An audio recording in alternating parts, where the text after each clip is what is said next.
Humans are wired for status, which is why they get an expensive car. The auto loan market is a very gray area. In the last 4 years, banks took their lending restrictions and threw them out the window. This means a car dealership can sell you a $10,000 car to a $17,000 car.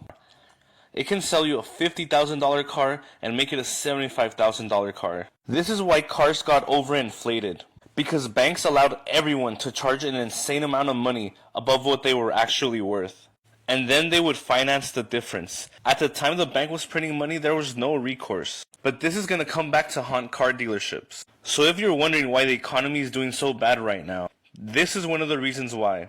Let's talk about the auto loan crisis, how America is addicted to car debt, having $1.7 trillion on just car debt alone, and how you can use this video to improve your finances. As of May of 2024, the average monthly car payment reached an all-time high of $800 a month, not counting for insurance, upgrades, gas. Everything is becoming more expensive. So if you're thinking of financing a new car or buying a new one, hopefully this video helps you get a cheaper vehicle. Car debt is the #1 wealth killer in America. It's what keeps most Americans broke. Why would you overpay to flex on people that don't really care about you and get yourself in a financial strain for the years to come? As soon as you drive the car off the lot, it loses 20% of its value. Over the next 3 years, it's going to lose 50% of its value. Half of this country makes $30,000 a year. The average salary is $50,000 a year. And you are going to finance a $40,000 plus car? That just doesn't make sense to me.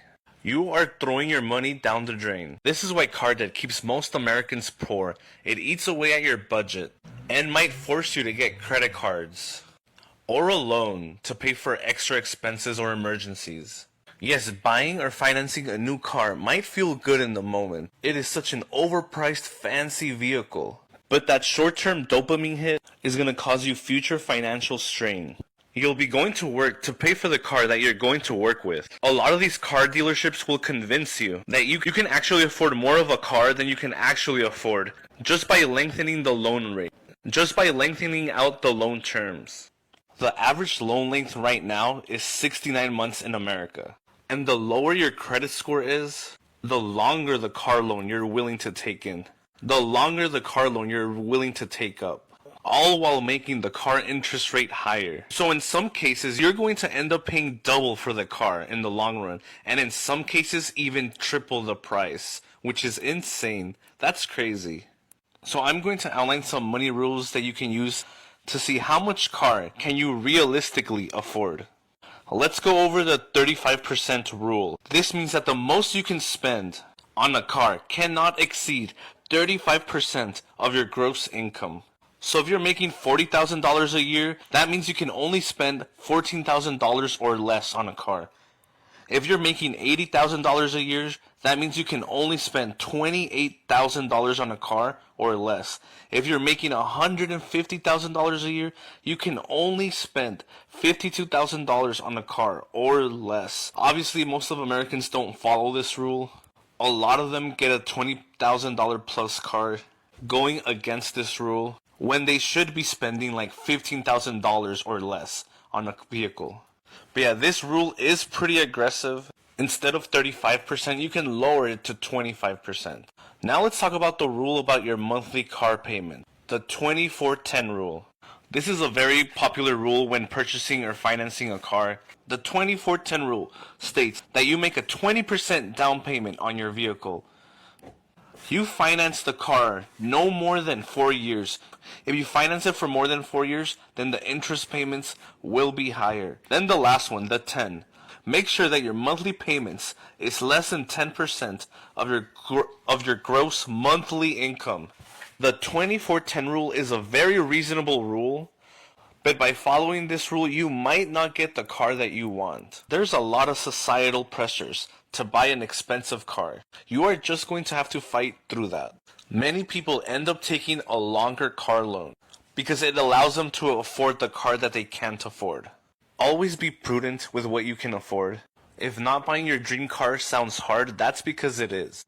Remember what we've talked about earlier. Cars are the #1 wealth killer in America. Cars can really hurt in compounding your wealth. The lower you can spend on a car, the better. You can use that excess cash and invest it in the stock market. Maybe dabble in crypto. Use caution, obviously. Or even save for a house. Would you rather have your next coming years be spent on paying off car debt, or get a cheaper car and then save up to maybe hopefully buy a house one day? You can do so many more things with your extra money instead of putting it into a monthly car payment. Should you buy or should you lease a car, or should you just pay it all in cash? The answer to this question may vary from person to person. Obviously, everyone's financial situation is different. So do your research when purchasing a car and make smarter financial choices. Research the used car market. I heard EVs are going for an affordable price right now.